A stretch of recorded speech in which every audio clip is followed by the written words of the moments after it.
All right, welcome to week 5 of the Sales Pitch Results Selling Framework podcast. The previous podcast, Understanding the Prospect Client Buying Process, we discussed how to uncover what problems are most important to solve for the prospect, how they'll select a new provider, who's involved in that selection, and how much they're going to budget for the solution.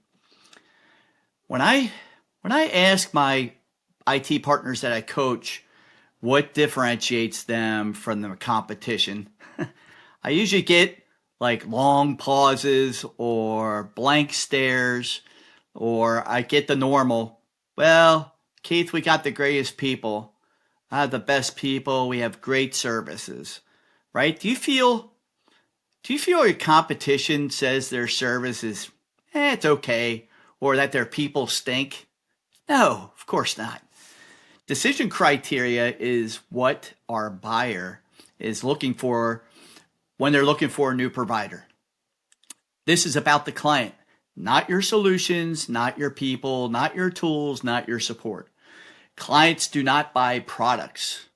They buy when they have a need, and then they go out and discover solutions and results to their business problems. They want a competitive edge. So they are looking for a IT partner who is specific industry experience around their industry, a subject matter expert. They're looking for a trusted partner with a proven track record of working to help their industry, help businesses like theirs. They can help them easily transition them from one provider, their current provider, to you, reducing that fear and the anxiety that comes along with change. They're looking for a partner that is scalable and flexible for their fast-paced environment. And when they have a problem, your company is going to fix it right the first time. So you must understand and articulate the value and differentiate yourself from your competition. All right. I want to welcome my colleague to the Sales Pitch podcast, Jason. Welcome to Results Selling Framework podcast. How you doing today? Thank you, Keith. Doing well. How are you doing? Excellent. Excellent. Give everybody a little background on who you are. You bet. Well, I appreciate you having me here today. A little bit about me. I've been in IT for over 30 years. Spent about 20 plus of those years on the executive side, and the last 16 have been specifically in the MSP space. I've done everything from managing director to CTO to COO, and as well as an owner. I've learned a ton over the years, both positive and negative, and now as a coach for Pax8 Academy, I'm thrilled to be able to share my experiences, knowledge, and our best-in-class practices with our partners. Excellent. Welcome. Yeah, and you and I have had the chance to kind of sit together and coach together with some partners around sales in general. So this will be a great conversation today. I'm looking forward to it. Yeah, so you heard my intro to this podcast. What do you think? What are your thoughts about that? You know, it's a topic that I've discussed with all of my MSP partners, and not knowing your target client profile and the unique selling proposition you offer them is like going out and offering a commodity with no additional value. At that point, what's the attraction for a business to want to go through that process of switching providers? And so they ask themselves, why would I do this? Man, really good topic there. So, you look at, somebody struggling in their business, right? We talked about this a few podcasts ago about like the buyer's process, right? They're having a problem. They realize that their current provider is not the right one. They do some due diligence on their own, get some referrals, hopefully you being one of them, and then they go down this road. They bring some MSPs in, and to your point, Jason, is there's nothing that differentiates these new companies from what they have today. So why would they want to make a change, go through the stress and anxiety of switching providers when nobody sounds different from each other, right? So why do partners struggle to articulate how they're different from their competitors? I think as I mentioned, first thing is having that target client profile defined. Understanding how to differentiate yourself from your competition as an MSP. It's critical. Your growth and success is driven by that. And one of the most common mistakes I see made is that they try to be everything to everyone. If you're really going to succeed and grow your business, it's important to define that target client profile. What are the verticals, industries you're going to support, and identify within that what your value proposition is. What do you bring to the table aside from the typical IT commodity for solutions that are really going to benefit those businesses and drive them forward and help them increase their own revenues and profitability? Great points. I mean, if you look at like your ideal client or picking a identifiable target client profile and having that and honing in on it. If a lot of research has been done around this topic. I know we have internally. Companies like Service Leadership Index has done the same thing, and top performing IT solutions providers exercise a very strong discipline around that target client profile. Mm-hmm. You nailed the nail on the head. I'll say that right sooner or later, but you hit the nail on the head, right? You can't be everything to everybody. Imagine marketing, right? Just looking at marketing and sales and just trying to appease to everybody. It's like going fishing and taking your fishing net and just throwing it over the boat and hoping fish jump in it, right? It's tough. So it's the single most difficult thing to do in IT services is successfully sell and deliver to clients of different sizes, right? Mm-hmm. A 10-person company starting out is way different, internally than a 30-person company, right? They're Absolutely. Their growth stage, they're in a different spot. So if you're trying to sell to different company sizes, it's tough.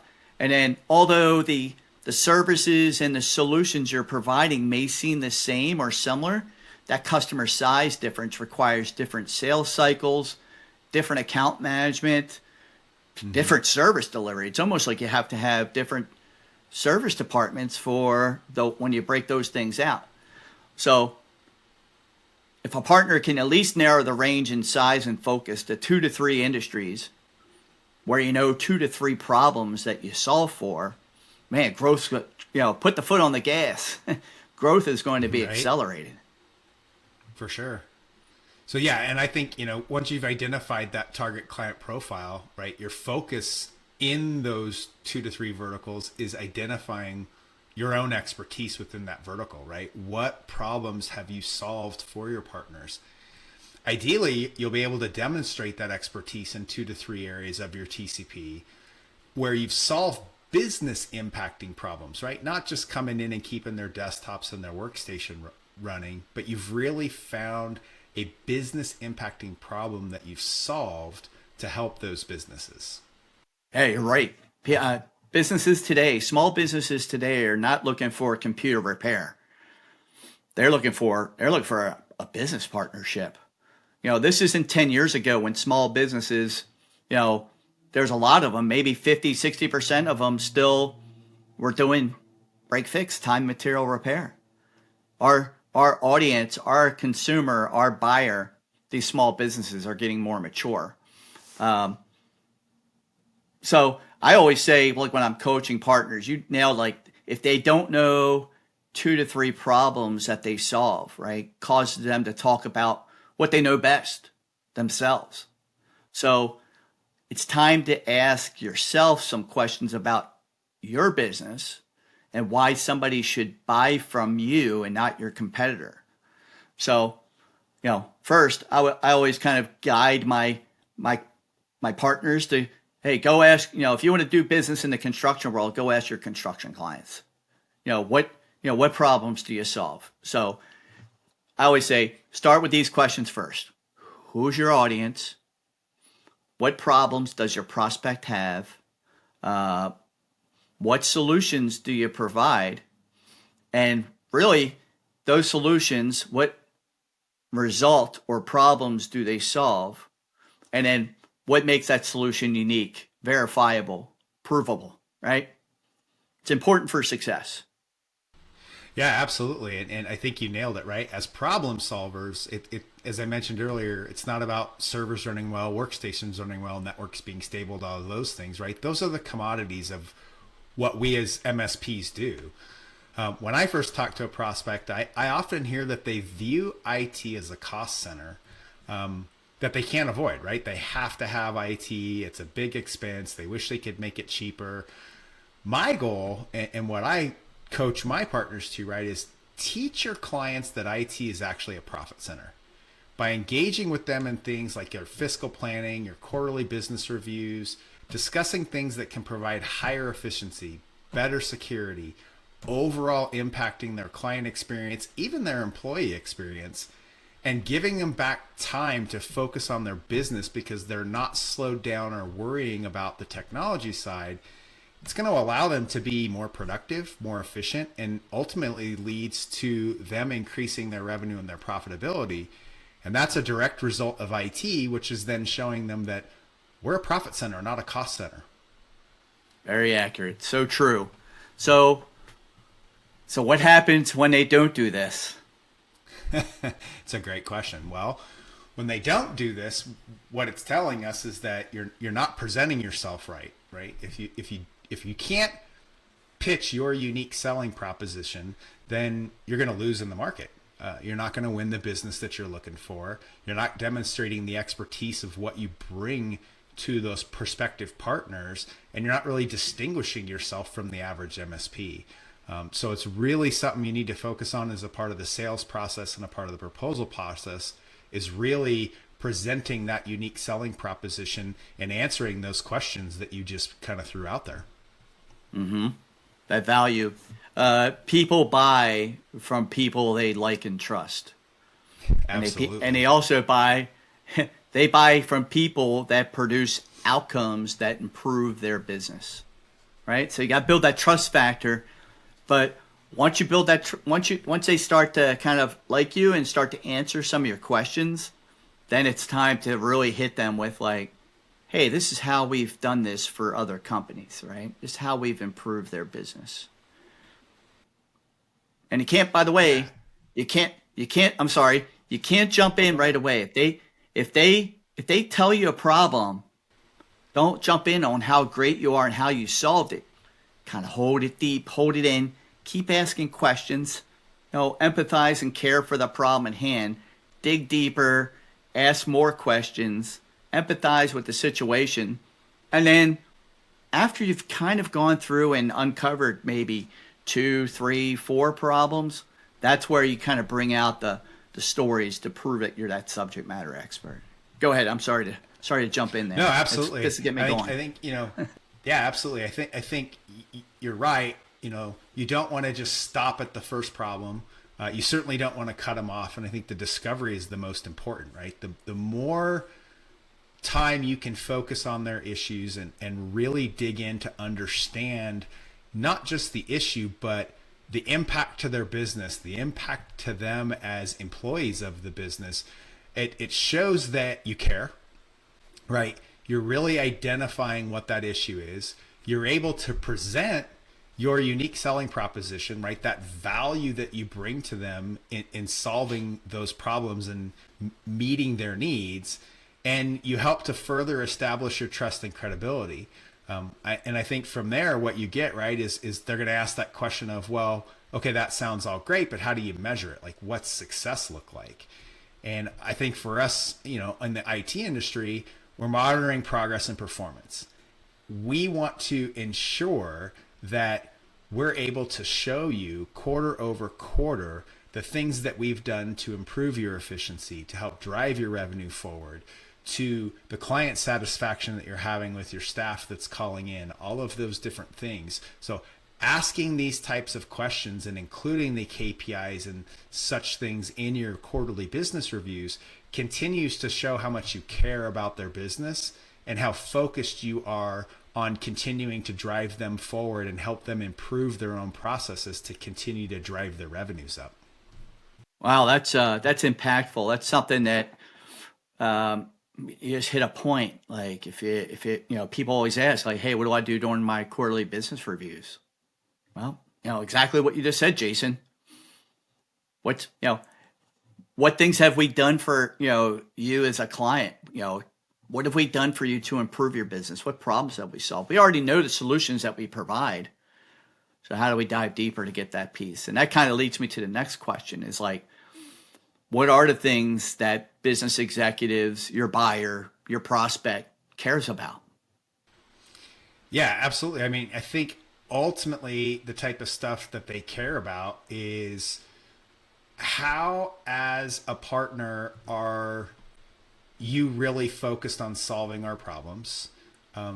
Is it a one and done, right? If I'm going in and I'm discovering up front the things that are issues for them, the metrics that they expect to see that will tell them that it's successful, and that's the only time they ever hear or see anything about it, you're probably going to have a problem for yourself. As you mentioned, Keith, including those KPIs and your QBRs, participating in their annual fiscal planning, it's a huge and important and critical thing that you can do, right? Because you want to be able to continue to show that care and that desire to help address not just problems, but even opportunities, right? As they're looking at new things they want to do, what types of things, what opportunities can you put in front of them as their technology provider that would make those processes simpler, drive the efficiencies up, right? If we're showing them that it's a valued partnership, and again, going back to that unique selling proposition, what is that value we're bringing to you? We're more than just a commoditized IT firm. We engage with you, we listen to you, we meet your KPIs, we share them with you every quarter, and we always dig in to see how we can make your business better. Yeah, I look at it from a standpoint when I talk to other executives. It's like, you're an entrepreneur. Think like an entrepreneur. What do you care about? Our prospects and our buyers care about the same thing. They want to grow their business. They want to improve profitability. They want to improve operational efficiency, productivity of their people, minimize risk. They want a competitive edge. They want to bring a good relationship to their employees, clients, and vendors, right? That's the things they care about. So how do we uncover this information from that standpoint? So I always like to talk about back when I was in the MSP world, my marketing guy said, "Hey, go out and get a case study.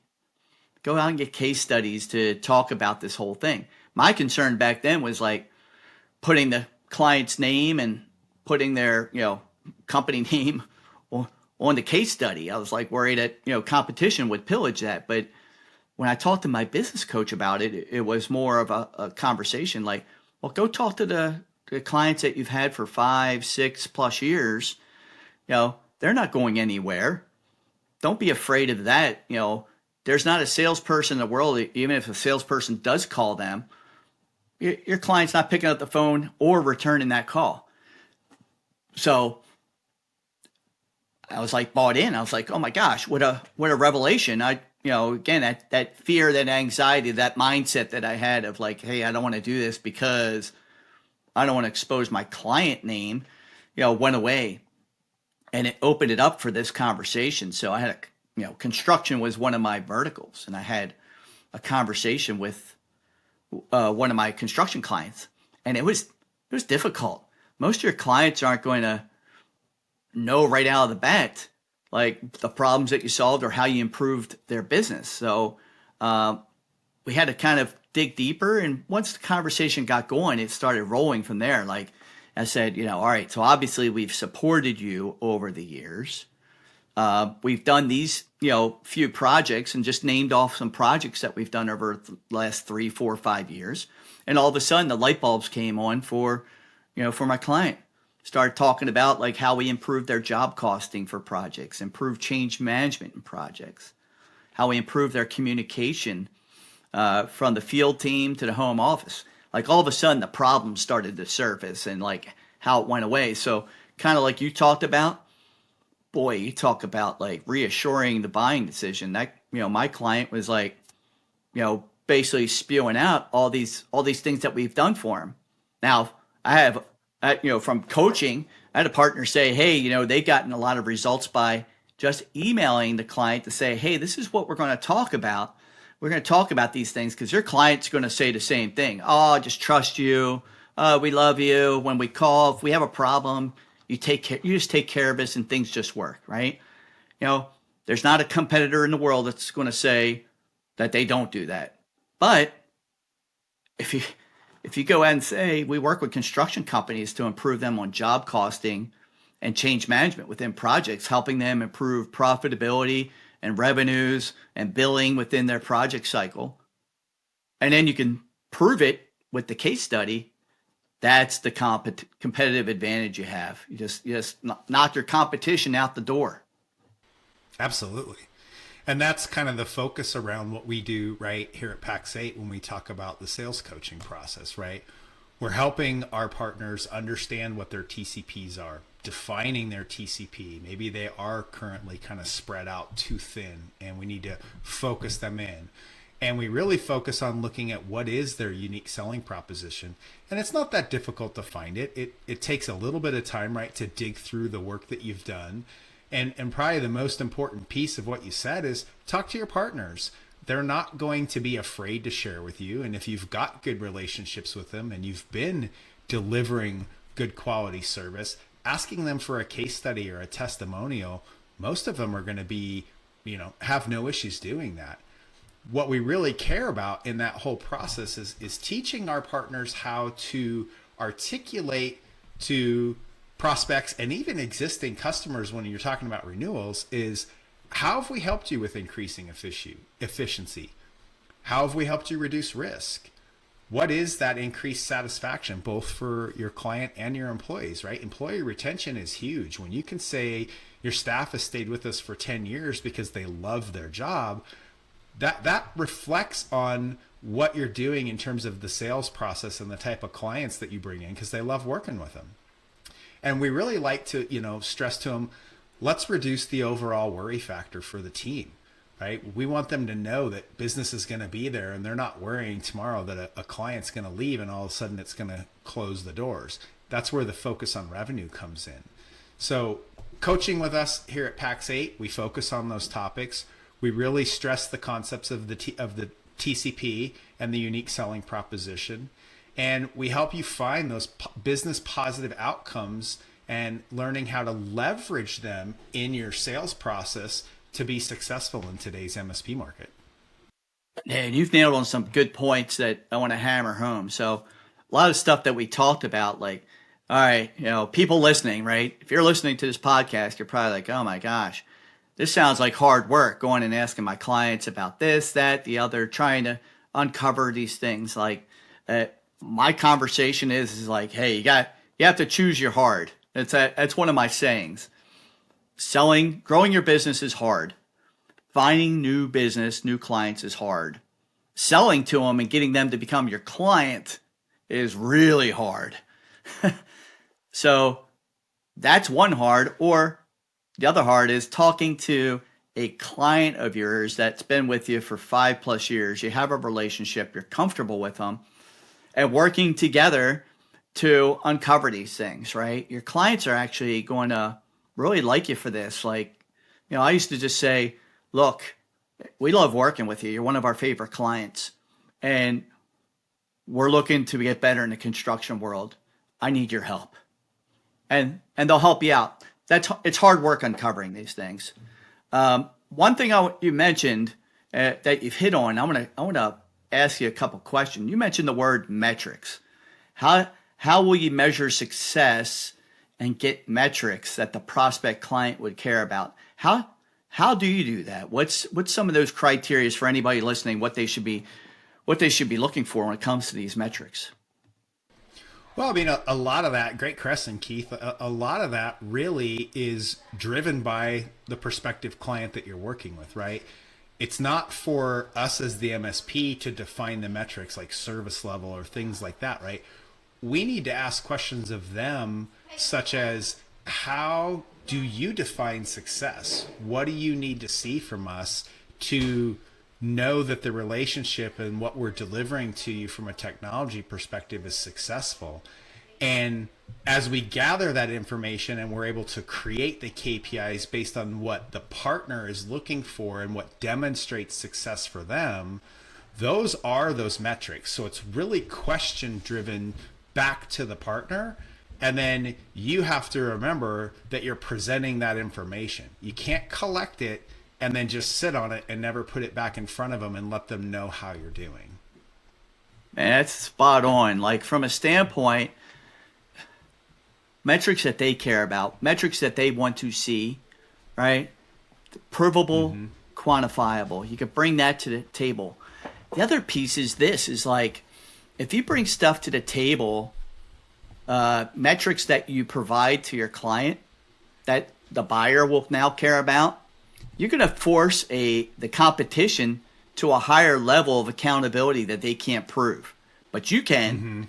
I always say this is like, for our Pax8 partners that are out there, right? If you're using Microsoft, procuring your Microsoft through us, there's higher levels of Microsoft response time that you're getting. So if you're having Pax8 managed in 365, go talk to your channel account manager or OSC. There's a story to tell there. You can get the metrics from them on like how quickly we get in touch with Microsoft. Good luck with anybody else trying to get in touch with Microsoft that's not using Pax8 to kind of having trouble with that word. Well, and I think you hit an important point, right? Is as a MSP who's partnering with someone, something that is important is not only what we talk about that we can do, but demonstrating as well the relationships we have outside of that, right? So being connected to Pax8, having expertise, having these conduits to get fast, quick resolutions to things that are very complex, right? I mean, no MSP knows everything. So having relationships like that with partners and demonstrating to prospective clients through case studies and testimonials, the types of things we've done and how fast we're able to do them, to your point, that puts the pressure on the competition to say, wow, we're not able to do that. And certainly causes the prospect to be more interested in considering of, going with you and using you for their MSP. Yeah. You look at it from the standpoint of like what they care about. You mentioned the one thing is like, if they have a less than satisfactory IT company that's supporting them now, like if you could pull out metrics of, hey, percentage of risk reduction with your current clients, first call resolution percentage, right? Not just response time. Like, when we coach our partners, we already know that our first call response time with anybody that we coach is less than 12 minutes.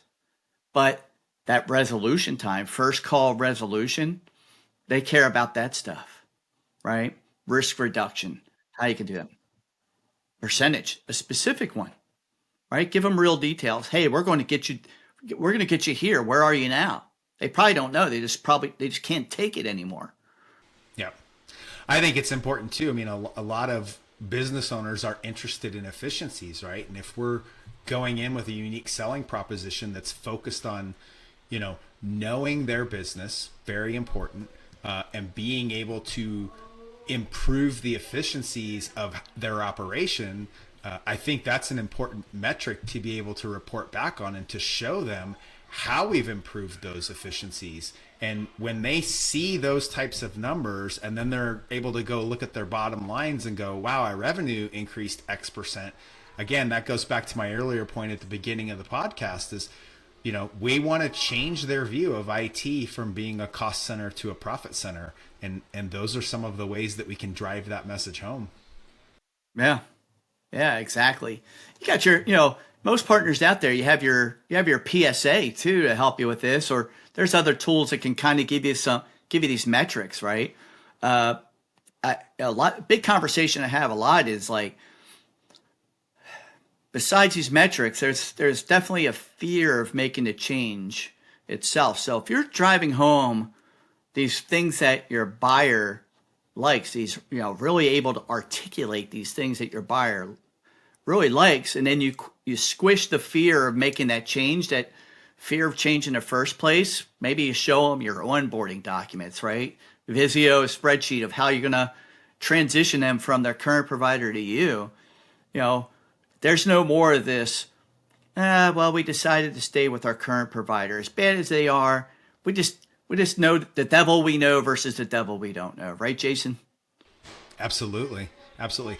And I think part of that too, right, is if you're presenting yourself correctly, right, maybe you are a little more expensive than their current provider, but the value add of what you're presenting to them should allow them to see, oh, wow, yeah, this is going to cost me a little more, but look what else I'm getting that I can't get today. And how much would that mean to my business to have those types of service be provided to me along with the standard, commoditized, my workstations are up, my servers are up, my network's good, those kinds of things. So it's really important to make sure you're leveraging those points and that you're making your prospects very comfortable with the fact that you are bringing a value to them that is not something that they're receiving today from their provider, and is not something that they're seeing from other providers that might be also providing them quotes.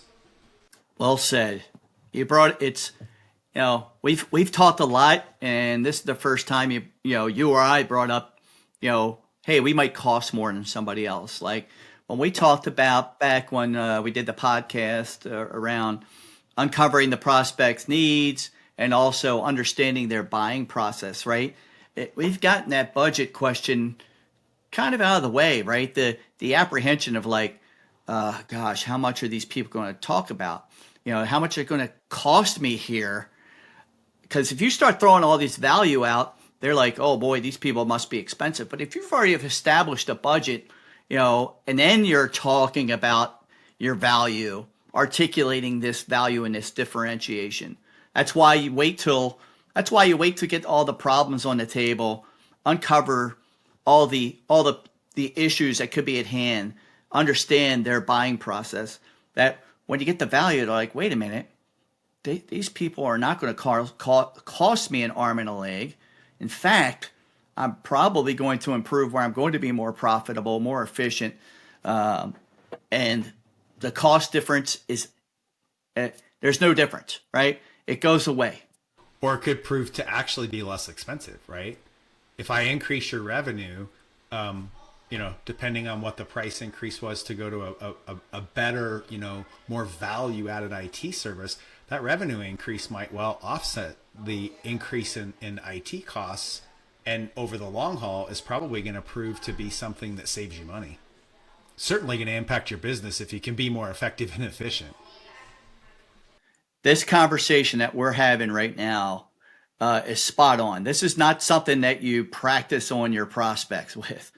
Like internally, you should have this out of the way. You should know what value you're bringing to the table, but also be able to have that conversation around productivity and inefficiencies, because at the highest cost in most small businesses is their employees, is the people side of it, the operational efficiency. And the cost to find good people and retain good people is high.